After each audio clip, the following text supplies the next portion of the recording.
ஜிப்ரீல் அலைஹிஸ்ஸலாம் இறை தூதருக்கு 5 அறிவுரைகளை சொன்னார்கள். எப்படி வேண்டுமானாலும் வாழ்ந்து கொள்ளுங்கள், ஒரு நாள் இந்த உலகத்தை விட்டு பிரிந்து விடுவீர்கள் என்ற எண்ணத்தில்.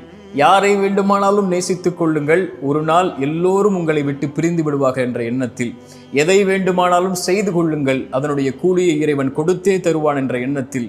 ஒரு இறை நம்பிக்கை கொண்டவனுடைய மதிப்பு இரவு வணக்கத்தில் இருக்கிறது. கடைசியாக இறுதியாக சொன்னார்கள், ஒரு மனிதனுடைய இறை நம்பிக்கை கொண்டவனுடைய கண்ணியம் என்பது யாரையும் அவன் சாராமல் வாழ்வதில்தான் என்று.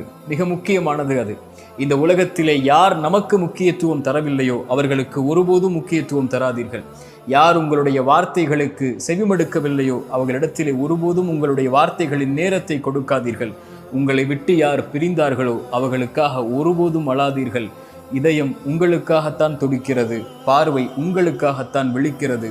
உங்களையும் உங்களுடைய இறைவனையும் மட்டும் சார்ந்து வாழுங்கள்.